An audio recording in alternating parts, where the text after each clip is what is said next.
Ito na naman tayo sa style ni Lacson. From the very beginning, ang style ng mamang ito, delaying tactics.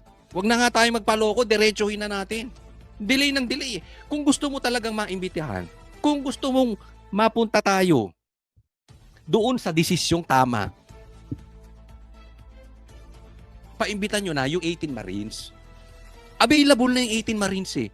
Hindi nyo pa nga magawa ng paraan si Tambi. Hindi nyo pa nga magawa ng paraan si Saldico. Yung available, ayaw nyong ipatawa. Gusto mo sabay-sabay. Ano kayo magbo-boyfriend? Pambihira to si Pinky Lacson kung anong excuses sa buhay. Ang daming kondisyon eh. Paano ka makakatapos? Alam mo yung ganitong klaseng leader? Walang matatapos to. Hindi ko ano yung nasa harap na niya, di tapusin na. Alam nyo kung bakit? Sabihin ko sa inyo. Alam nyo kung bakit ayaw niyang ipatawag yung 18 Marines? Kasi hindi nila mapakukulong. Nagigets nyo? Hindi nila makokontrol. Kasi yung 18 Marines, pag nagsalita, makakapaglabas ng ebidensya. Matuturo si Bongbong Marcos. Hindi mo pwedeng makulong. Kasi hindi na kinabang. Hindi kurakot. Hindi opisyal. Hindi tumanggap ng pera. Hindi nila makukulong. Pag hindi nila makukulong, hindi nila makokontrol. Samantalang si Tambaluslos o si Saldico, pag napatawag nila, pwedeng hindi nila pagsalitain. O kung magsalita man, pwede nilang ikulong. Pagdating sa kulungan, kontrolado na ng gobyerno. After that, labo-labo na. Baka mamaya biglang ma-stroke si Tambaluslos at si Saldico sa kulungan.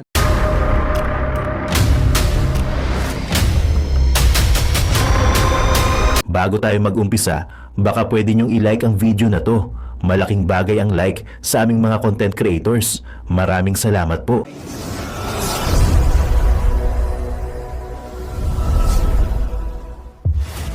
Papatawag na daw sa Senado at gusto nila magkatapat. Magandang laban yan. Saldico versus Tambaluslos o dyan sa Senado. Hoy, kaway-kaway nyo. Ha? Napapanood nyo na yung balita. Nagkakagulo na yung mga vloggers ni Tambaluslos o yung mga trolls ni Tambaluslos. Di ba? Kasi itong issue. Kung hindi nyo pa nadidinig, kung hindi pa nakakarating sa inyong balita, ito issue. Yung magpinsan naglalaglagan na. Kaya, yung mga maka-BBM, pero pumepera, nagkakaroon ng pera, o sumusuporta kay Tambaluslos, ngayon magkokontraan. Lagot sila. Kanino sila tatayo? Doon sa kanilang paninindigan o doon sa maleta? Doon sa kanilang tayo kay Bongbong Marcos o sa pera? Mararamdaman nyo yan. Yung dating makabongbong biglang titira kay Bongbong. Yung mga politiko yung mga politiko, mga vloggers at mga trolls, yung dating observe nyo na lang na dating makabongbong biglang babanatan si Bongbong ngayon. Pag nag-full blast yung banatan, laglagan ni Bongbong tsaka ni Tambaluslos. Ay, naku, magkakamasaya ito. Alam nyo, may problema kasi pag ang issue ay nakabase sa transaksyon, hindi sa prinsipyo. Andyan ang issue. Tingnan natin to. How can I be the mastermind? How can I be the mastermind? Ikaw na ikaw. Pasok mga trolls ni Tambaluslos. Yung mga bayaran ni Tambaluslos, pasok, sige, ipagtanggol nyo yan hanggang 2028. Tapos pagdating nyo sa 2028, pagka panalo ni Sara, lipat naman kayo kay Sara. Mga vlogger nagsgusin. Pasok! Dahil sa inilabas niyang video statement kaugnay ng flood control scandal, iimbitahin muli ng Senate Blue Ribbon Committee si late Representative Martin Romualdez. 2 beses nang hindi sinipot ng dating speaker ang mga naunang pagdinig. Dapat yung pinahayag niya sa kanyang video post, sana kung sa Blue Ribbon yon, natanong siya ng mga members kung ano yung tinutukoy niya. Balimbing ka rin ni Lacson, no? Di ba? Apakabalimbing. Hindi ko maintindihan to. Alam mo, Lacson, para kang bakla. Hindi, para lang ha. Alam ko naman hindi ka bakla eh. O hindi halata sa iyo, Pinky. Pero para kang bakla. Isipin mo, ha? Ang tagal nire-request ni Marcoleta na ipatawag mo si Tambaluslos. Kung ano-anong sinasabi mo, iimbitahin. Bigyan nyo ng kamay na bakat. Ipatawag ninyo. Pwede naman yon. Hanggang sa, we can just give invitation. Ang dami yung kontrahan ni ano. O ngayon sasabihin mo, dapat sinabi niya sa Blue Ribbon. Ikaw ang Blue Ribbon chairman, hindi mo ginawa ng paraan. Ngayon nung nilalaglag na si Bongbong Marcos, gusto mo doon niya sabihin sa Blue Ribbon, Kuya, ano ba talaga? Ano ba talaga gusto mo? Ha? Hindi, tanungin ko kayo. Seryoso ba to si Lacson na ipatawag si Tamba noon? At seryoso rin ba si Lacson ngayon na ipatawag na si Tamba? Ngayong nangyari na yan. Kasi kung ako tatanungin, hindi ko malaman ano ba gusto talaga nito. Kasi ako minsan, kilala ako ng mga kaibigan ko. Mga kaibigan ko, mga kapamilya ko, asar na asar ako sa tao na yung paikot-ikot. Kunwari, niyaya mo, pupunta tayo dito. Gawin natin tong ganito. Sa akin, straightforward. Oo, hindi lang. Huwag na ikot ng ikot. Pambi. Ikaw, hindi ka rin maintindihan eh. Ano, ipapatawag ba o hindi? Katulad nun, sinasabi, hindi daw reliable yung mga sinabi ng 18 Marines. Tapos, pag pinatawag daw si Tambaluslos, pwede raw gamitin yung mga sinabi ng 18 Marines. Sabi, ano ba? Ano ba talaga? Para kayong balimbing na kain suka. Dati, yung ibang, ganito yun eh, as simple as this. Dati sinasabi nung iba, magnanakaw si Bongbong Marcos. Nakakita na kayong tao nagsasalita ng ganyan. Magnanakaw si Bongbong Marcos. Diktador si Bongbong Marcos. Ngayon sasabihin nyo, hindi magnanakaw si Bongbong Marcos. Hindi diktador si Bongbong Marcos. Bay, ang gugugulo ninyo.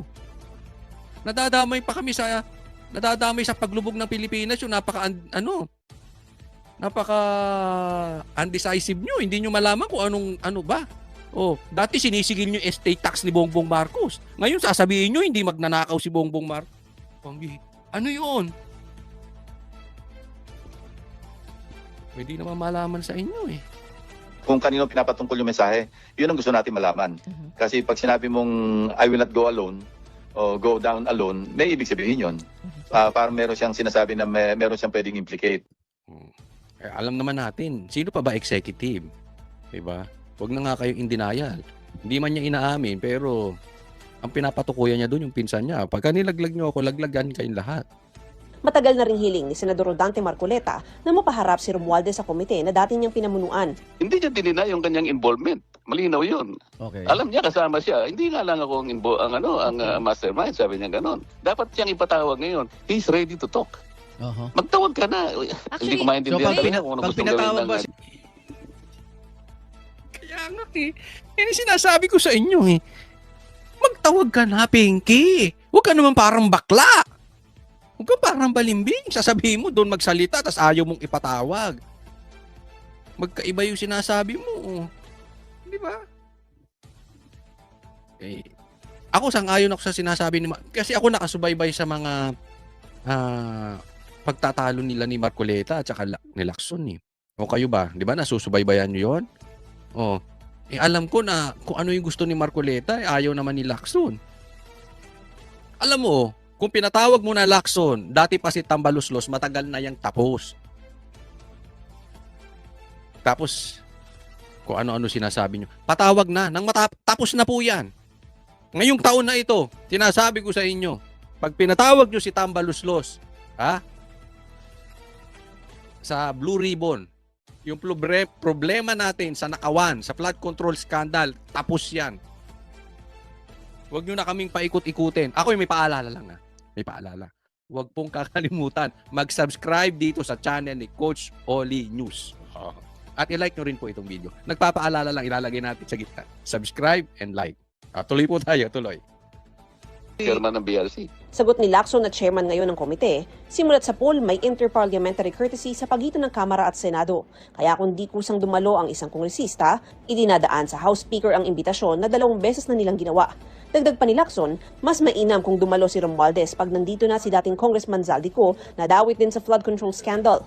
Gayun din ang 18 nagpakilalang security aides ni Co na nag-deliver umano ng mali-maletang pera at si Orly Goteza na unang nagdawit kina Romualdez at Co sa issue. Kung nandyan si ex-Congressman Saldico, nandyan yung ilan doon sa sinasabing ex-soldiers nag-deliver o kung maarip si Orly Goteza pa, mas makakapagtanong kami ng simultaneously at malalaman namin, more or less mag-gauge namin, sino ba yung mas nagsasabi ng totoo, sino yung outright na nagsisinungaling. Kita mo to.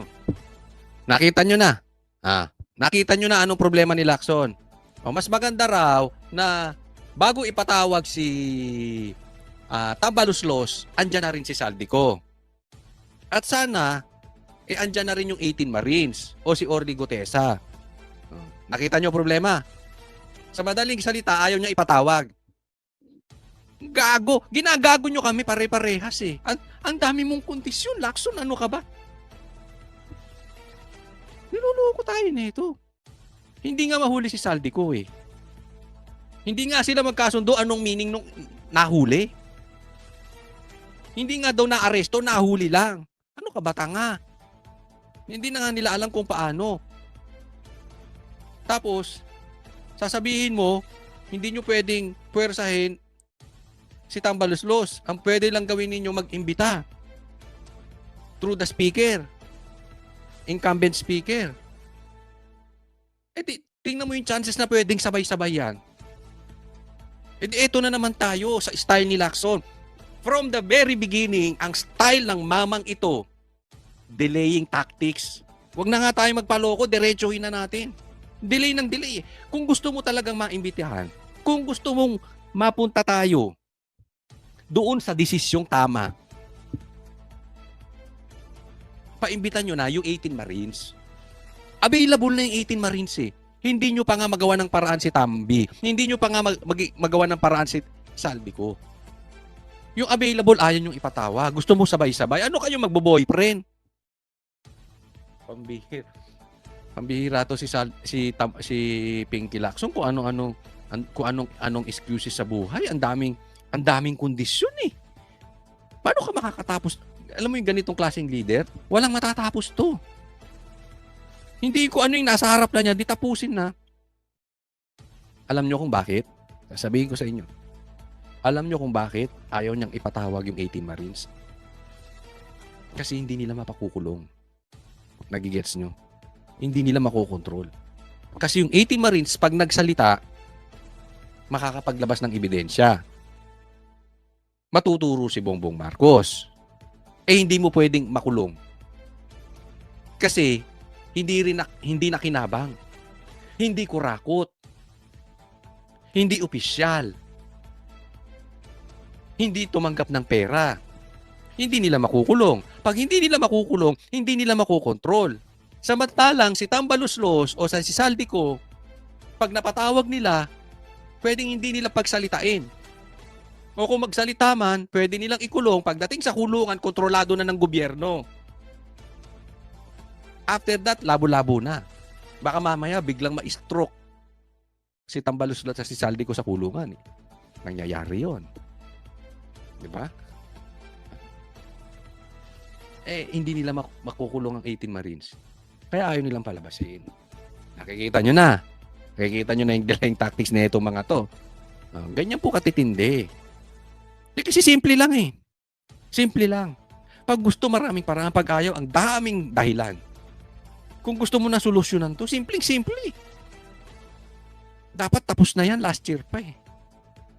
Paikot-ikot. Nang tanungin naman kung umabot kay Pangulong Bongbong Marcos ang ebidensya, Kung sa kanya papunta ebidensya, wala tayong magagawa kung aabot sa kanya. Pero yung salaysay ni Saldico, walang evidentiary value yun eh. Kasi hindi man under oath yun eh. Nagsalaysay siya sa Facebook eh. O di, bakit hindi nyo pagsalitain sa True Zoom? Di ba? Sabi niya, kung ang ebidensya papunta kay Bongbong Marcos, wala tayong magagawa. Kaya lang, walang value yun. Kasi walang evidentiary value yun. Eh di patawag mo si Tambaluslos, tinuturo na executive office eh. Ano yun, nag-uusap muna kayo. Hindi kayo. I mean, yung nag-uusap yung magkakaroon muna ng deal. Yung magpinsan. Di ba? Eh, tahimik eh. May isipin mo. Si Tambaluslos, nagsalita na pinapangalanan ng executive. Isa sa mastermind. Tapos walang sagot si Bongbong Marcos. Tapos kayo, yung mga nakapaligid sa kanya, dinideflect nyo yung papunta kay Bongbong Marcos. Di ba? Sa Facebook eh. Sa ngayon, kulang pa rin ang pirma para mai-report sa plenaryo ang partial committee report ng komite na hinihingi na rin ng ombudsman. Ang isang pwedeng gawin anya, maglabas na lang ng chairman's report. That is also as good as sponsoring the partial committee report. Kasi mahirap eh. Kung hindi ko ma-sponsor at walang lalabas na committee report, parang nakabitin sa ating mga kababayan. Kabilang sa mga hindi pa pumipirma si Marcoleta nang tanungin kung pipirma na siya kung maimbita si Romualdez. Kasi kinakailangan na maklose natin lahat yung no stones unturned, sabi nga nila. At matukoy. Pag natukoy na natin lahat, Tsaka so, maganda pipirma. na ang naging kinalabasan ng report. Pipirma na ako. Ang dami niyang kondisyon. Mav Gonzalez, Yun yung sinasabi natin eh. Si Lacson, yung taong napakadaming kondisyon. But anyway, yun na style niya eh. Yun nga eh. To delay, to delay, to delay, to delay. Until, siguro, baka magkaroon ng deal yung magpinsan, magkaayos sila. Diba? Kaya ako, simple lang. Diba? Dinidikdik na si Tambaluslos. Pupurihin ko dyan. Kita nyo, sabi ko sa inyo ang Banateros, ang Banateros sa tama. Pag tama, tama. Pag mali, mali. Pupurihin ko dyan si Bongbong Marcos at saka si Boying Rimulya. Ayaw pailisin si Tambaluslos. Okay yan. Purihin ko kayo dyan. Tama yan. Dikdikin nyo pa.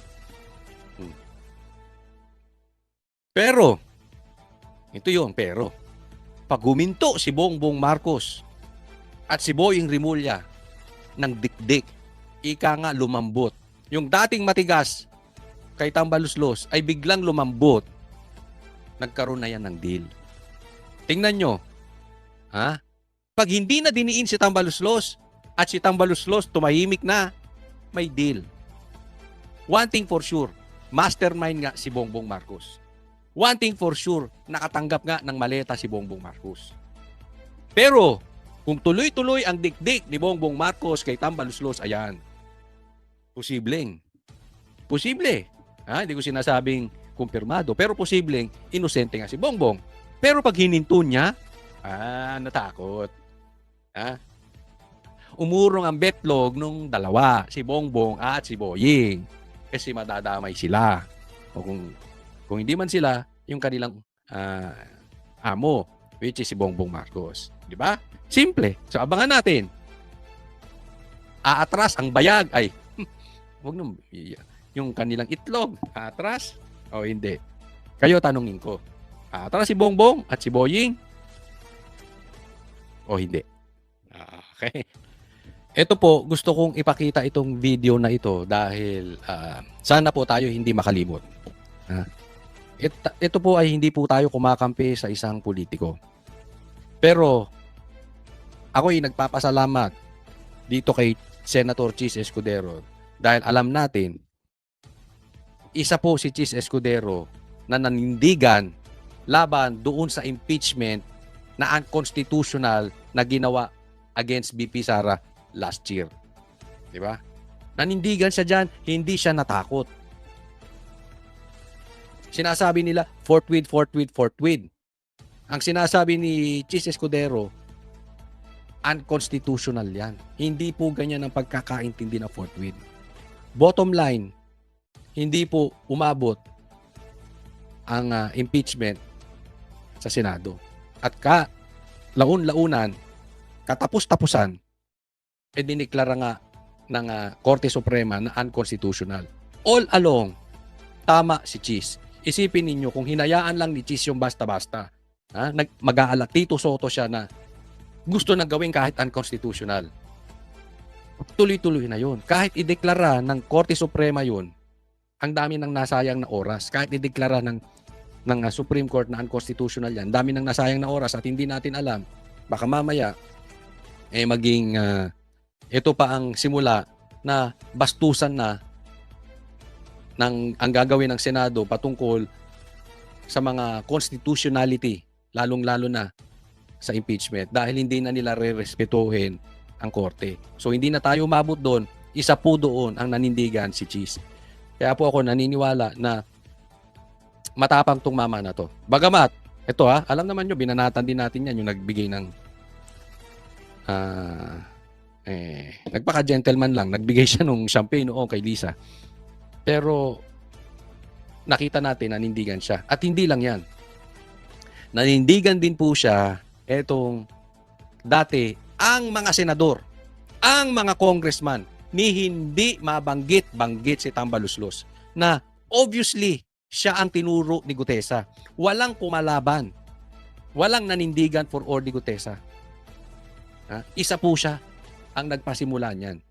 Kaya nga naman, gusto ko mapanood nyo itong video na ito to remind us na malaki din ang naitulong nitong si Cheese Escudero dito sa flood control scandal, sa paghahabol at pagbubukas ng investigasyon kay Tambaluslos. Martin Romualdez. Yan. The name that cannot be mentioned. Martin Romualdez. Siya ang dahilan ng kaguluhan, pagkakaaway-away, pagkakawatak-watak na ngayon yumayanig sa ating bayan, maprotektahan lamang ang sarili niya. Tama siya. Si Tambaluslos ang dahilan ng problema natin. Higit sa lahat. Kasi kaya naman nabiyak. Ako hindi sang-ayon sa unity team ni Bongbong Marcos at ni Sara. Pero dahil sa pangarap ni Tambaluslos, nasira yung unity team. Diyan po nagsimula yan, naalala nyo. Kaya nga, at the get-go, tinawag na ni Sara na Tambaluslos to. Si Martin Romualdez. Una pa lang. May attempt na.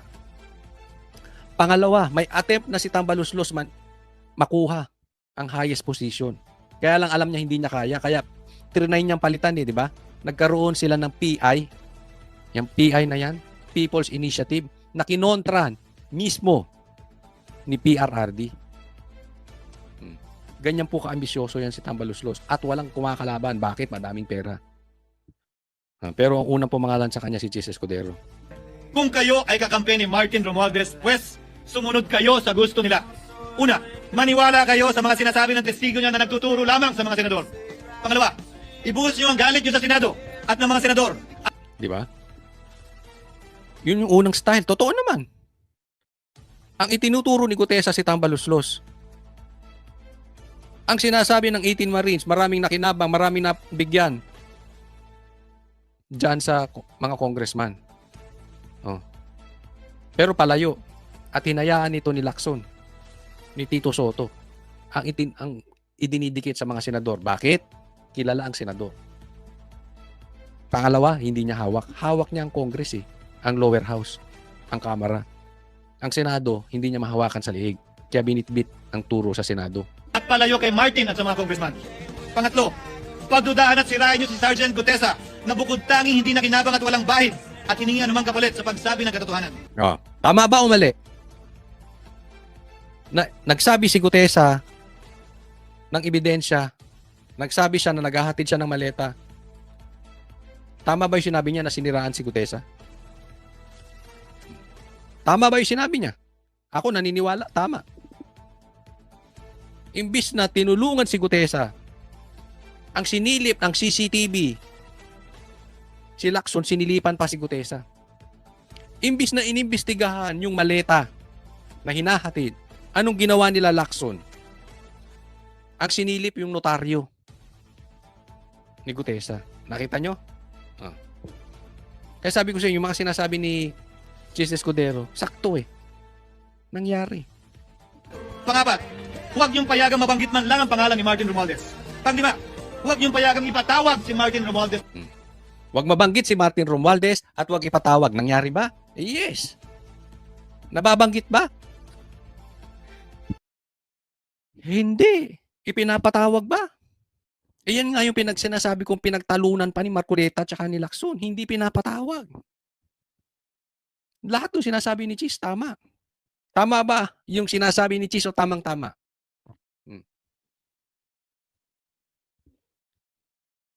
Sa anumang investigasyon. Pang-anim, huwag niyong payagang investigahan si Martin Romualdez at mga kasama niya saan mang lugar. Naimbestigahan ba? May investigasyon parang ano, ha? Parang drama lang dyan sa ICI. Oh. Televised ba? May naging resulta ba? Yung investigasyong executive session lang. Wala naman nakarinig, tas may nangyari ba? Wala. Hindi ako kakampi ni Martin Romualdez. Kaya lalabanan ko sa at lahat ng panglilinlang niya. Punitin natin ang script ni Martin Romualdez. At higit sa lahat, huwag magpadala, huwag sabayan, huwag maniwala sa sarswela na nilalako ni Martin Romualdez. Yan. Huwag maniwala. Alam nyo kung bakit? Kasi alam ko may mga paid vloggers, may mga paid trolls. Etong si Martin. At alam nyo kung anong number one target nila. Yung sa tingin nila, DDS. Diba? Wag nating bibilin yung sarswela na nilalako ni Tambaluslos. Di ba? Pansinin nyo ngayon. Sinong binabanatan ng mga vlogger ni Tambaluslos? Kaya alam ko, pinapatrabaho eh. Di ba? Sino binabanatan nila ngayon? Si Defensor. Yung club. Huwag tayong papaloko. Obvious naman eh. Di ba? Kilala nyo yung mga vloggers, di ba? Sa ngayon, alam nyo na, di ba? Labas na sa social media yung mga vloggers ni Tambaluslos. Kilala nyo na sila. Yung mga trolls. Pag kumuyog yan, patungo sa isang politiko, it means pinatrabaho. Huwag nating bibilhin yung sarswela na nilalako ni Tambaluslos. Kasi ang style niyan ilalayo sa kanya. Magkakalat ng kung anong balita, may magpapakulong ng ibang politiko, magtuturo ng ibang politiko, samantalang na siya ang itinuturo ng 18 Marines, ni Chavit Singson, ni Gutesa, hindi binabalatan ng mga vloggers. Sa mainstream media, hindi rin binabanatan ng mga ibang politiko dan sa Congress. Ha? Mag-iingat po tayo.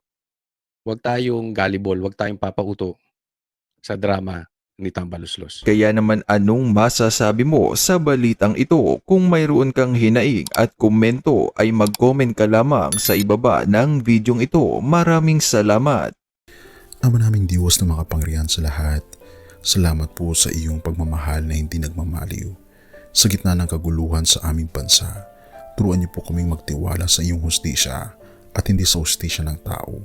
Linisin niyo po ang aming mga puso at ituro niyo po ang tamang daan ng katotohanan at pag-ibig. Tulungan niyo po kaming maging ilaw sa gitna ng dilim at ipakita sa mundo na may pag-asa pa sa pangalan ng aming Panginoon Hesus. Salamat po sa pag-ibig po ninyo at salamat sa pagdinig ng aming mga panalangin at iligtas niyo po kami. Sa pangalawa po niyong pagparito at patawarin po kami sa lahat ng aming mga pagkukulang at pagkakasala sapagkat ito po ang aming samutiling sa matamis na pangalan ng aming Panginoon Hesus. Amen. Sa lumang silid, mag-isa kang tahimik. Walang kamera, palakpak ay wala na. Ngunit sa bawat pader ng bayang iniwan mo, may pangalan mong di na mabubura.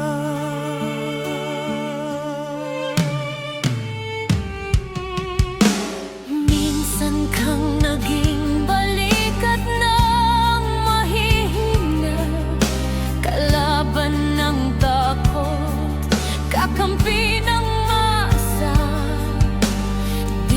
man laging nasabi ang tama, pinili mong ipaglaban ang madla.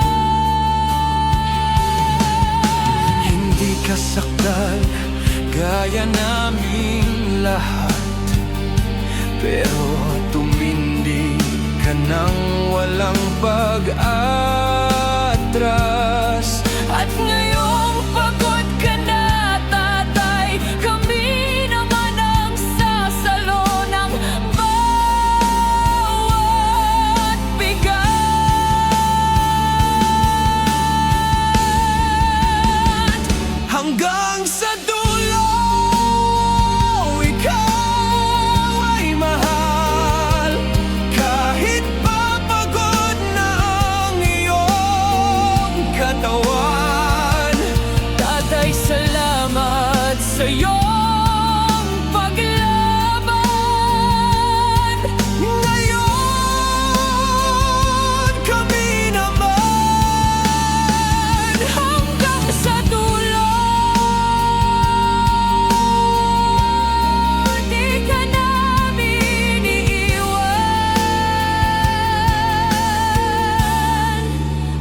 kwento mo'y dala ng bayan.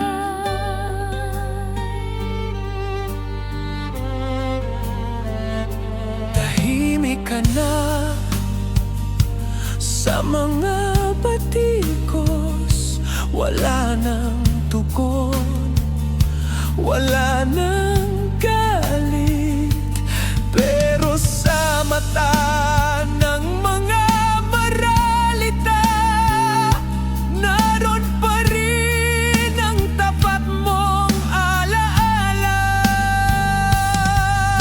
Marami mang di nakaintindi, marami pa rin ang di nakakalimot. At ngayong wala ka ng kapangyarihan, tatay, ang magtatanggol sa'yo ay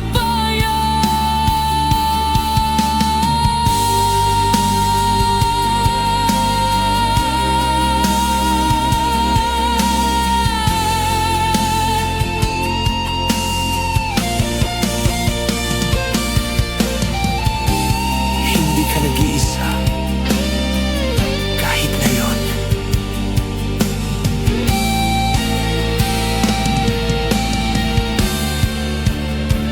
Hanggang sa dulo, tangan ka pa rin sa puso ng batang minsan mong pinagkain. Hanggang sa dulo, di ka nag-iisa. Ang dasal ng bayan ay sa'yo pa rin. Katay kami naman ang lalaban sa ngalan mo, sa alaala mo. Hanggang sa dulo, dalangin ka ng puso ng masa.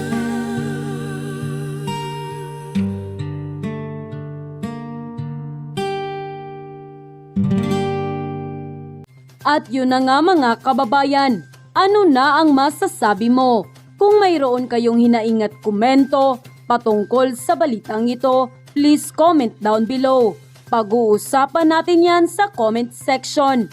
At kung nagustuhan nyo ang video, ay huwag kalimutang mag-like at i-share na din para mas marami pang makaalam at umabot ito sa marami sa ating mga kababayan. Maraming salamat po. Mabuti pa ang sardinas, may label. Eh tayo, wala. Oo nga pala. Nay, ito na yung bayad ko sa isa, ano? O, kunin mo yung isa. Isa muna, iyan, no? Tapos, isa pa, di ba? 4 dapat na sardinas, eh. Yan. 3 na. Pang-4 na sardinas. Okay na.